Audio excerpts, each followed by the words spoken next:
Supriyatna menyebut Sylvester Matutina akan dipanggil Kejaksaan Negeri Jakarta Selatan terkait eksekusi vonis di tahun 2019. Sylvester telah divonis 1,5 tahun penjara pada tahun 2019, namun hingga kini belum ditahan untuk menjalani hukuman itu. Vonis Sylvester terkait kasus fitnah terhadap Wakil Presiden ke-10 dan ke-12 Yusuf Kala.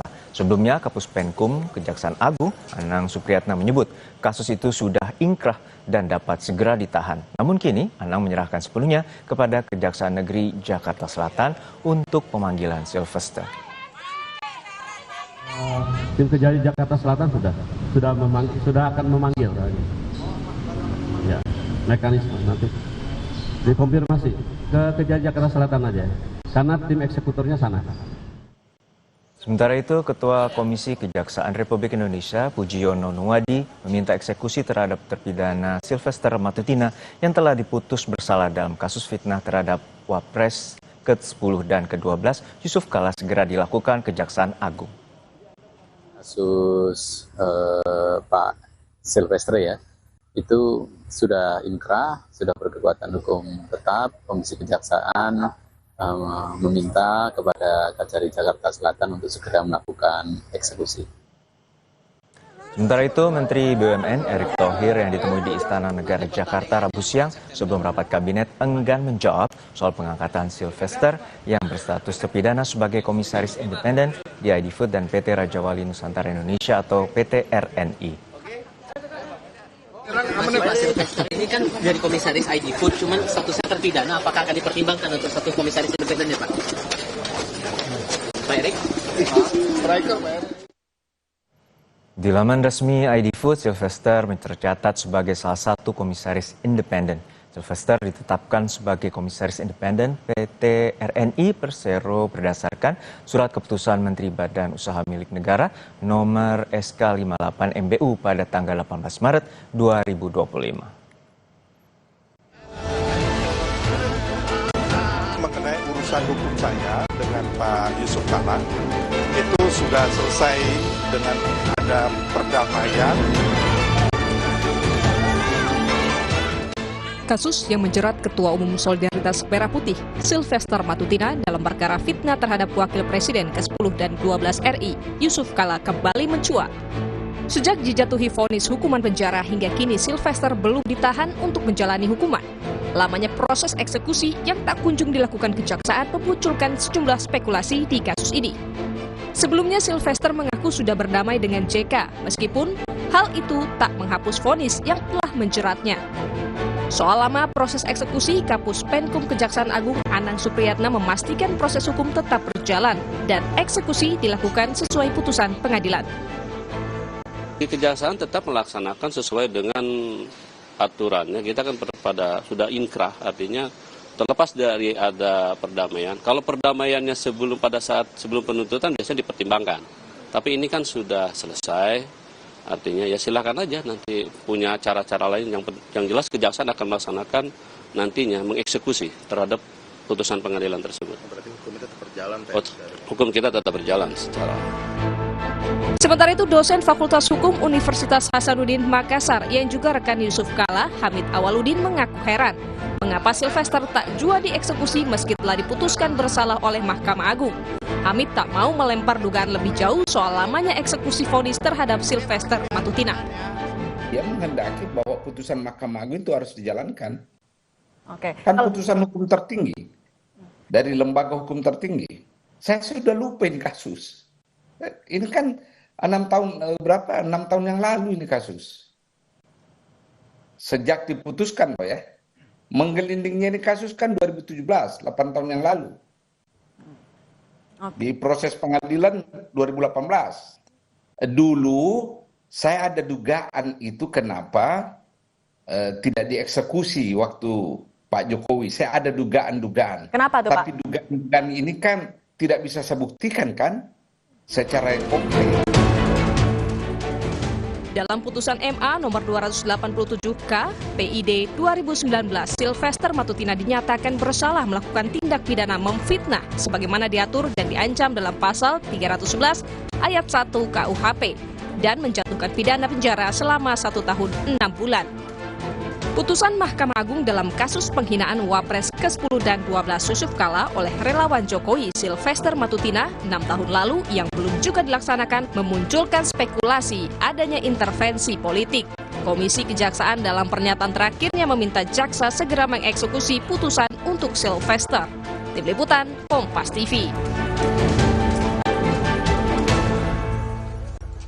Sylvester Matutina 6 tahun tidak dieksekusi setelah diputus bersalah penghinaan Wapres ke-10 dan ke-12 Yusuf Kala. Apa yang menyebabkan hal ini bisa terjadi kita bahas bersama Sekretaris Komisi Kejaksaan Ibu Dahlena dan juga Ketua PBHI Mas Julius Ibrani. Selamat petang Ibu Dahlena dan Mas Julius. Semoga sehat-sehat selalu.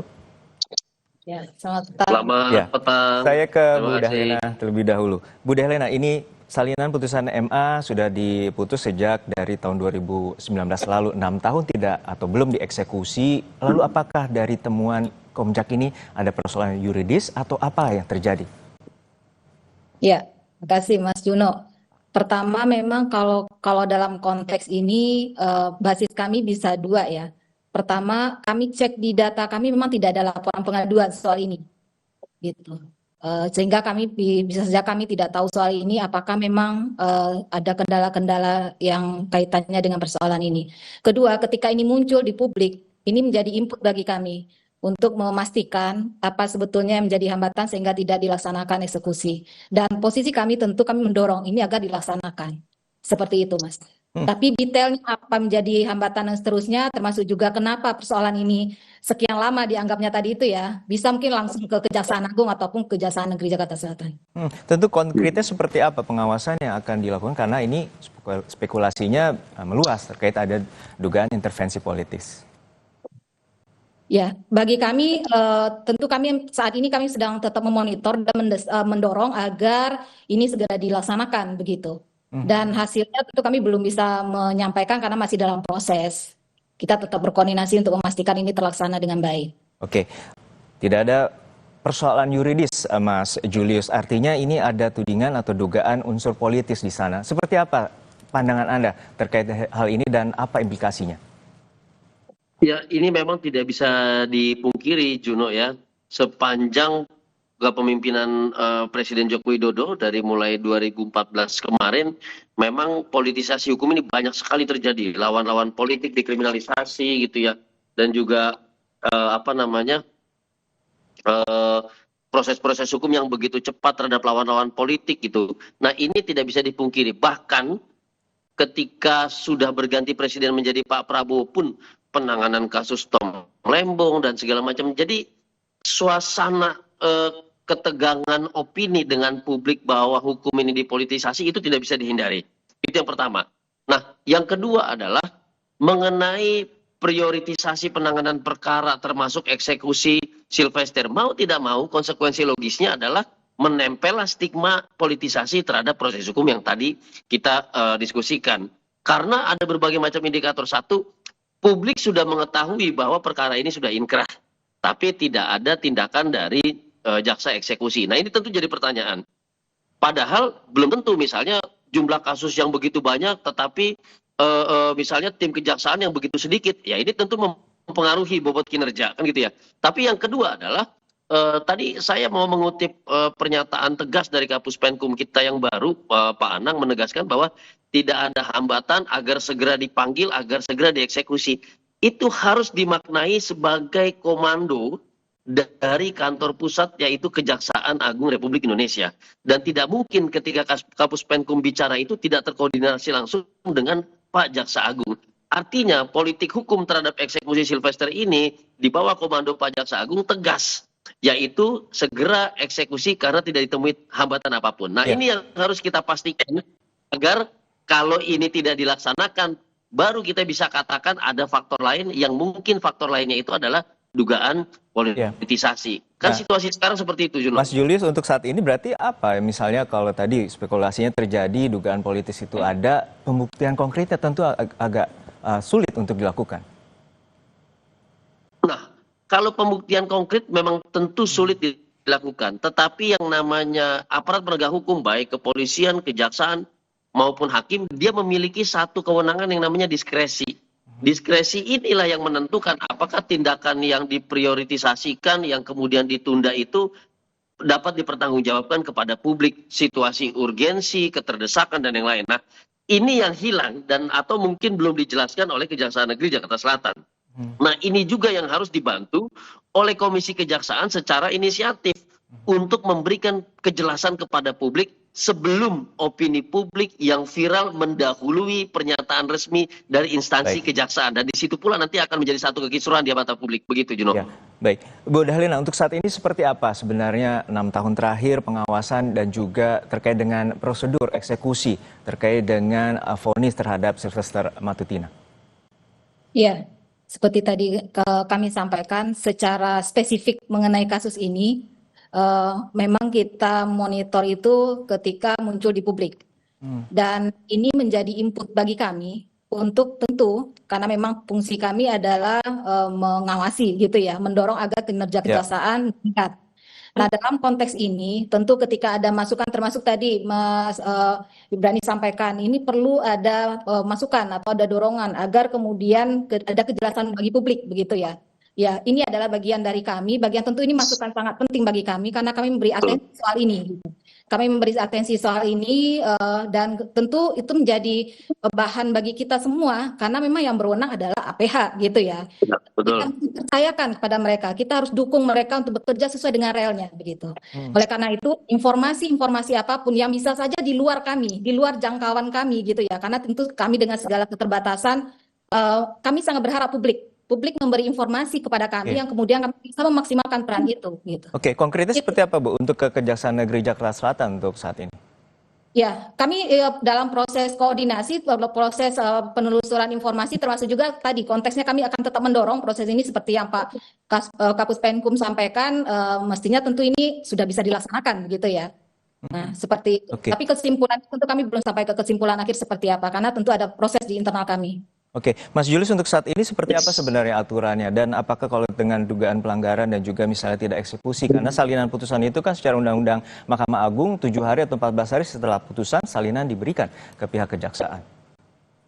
Ya, tentu hal yang pertama terganggu di sini adalah soal kepastian hukum. Nah, aparat penegak hukum itu utamanya Kejaksaan Agung yang sekarang sedang moncer-moncernya sebagai penegak hukum itu memiliki beban moral, memiliki beban etik untuk menjaga kepastian hukum itu. Dan salah satu indikator kepastian hukum itu adalah tadi prosedur tahapan-tahapan dalam criminal justice system kita atau sistem peradilan pidana kita betul-betul dilewati tanpa satu pelanggaran apapun termasuk undue delay atau pelambatan proses gitu. Karena ketika prosesnya ada keterlambatan tanpa ada penjelasan hambatan apapun, maka diduga di situ ada kepentingan tertentu, diduga di situ ada pelanggaran tertentu. Nah, makanya tadi saya katakan itu kemudian juga jadi beban Jamwas, di situ ada Pak Rudi Margono, kemudian juga menjadi beban Komisi Kejaksaan juga tanpa perlu ada laporan, kemudian memastikan supporting sistemnya memeriksa itu. Nah, yang ketiga adalah tadi kalau kita bilang ini siapa sih yang paling dirugikan? Tentu yang paling dirugikan adalah sistem kita. Jadi ini bukan soal pribadi Pak JK, bukan soal pribadi Sylvester, tapi soal sistem yang harus dijaga oleh aparat penegak hukum dan instansinya. Dalam hal ini Kejaksaan Agung yang saat ini kita percaya menjadi punggawa yang paling moncer dalam penegakan hukum. Karena kita lihat setiap update perkembangan perkara yang ditangani setiap minggunya. Nah, ini yang kemudian bisa kita korbankan dan ujungnya ini paling fatal. Jangan sampai kemudian publik kehilangan kepercayaan terhadap penegakan hukum karena unsur-unsur yang sebetulnya belum bisa dibuktikan dan belum ada proses pemeriksaannya. Artinya Kejaksaan Agung harus menjaga marwahnya dan juga memberikan kepastian hukum kepada masyarakat dan juga tidak ada intervensi apapun terkait dengan politik. Terima kasih Mas Julius Ibrani, Ketua PBHI dan juga Ibu Dahlena, Sekretaris Komisi Kejaksaan telah bergabung bersama kami di Kompas Petang. Usai jeda.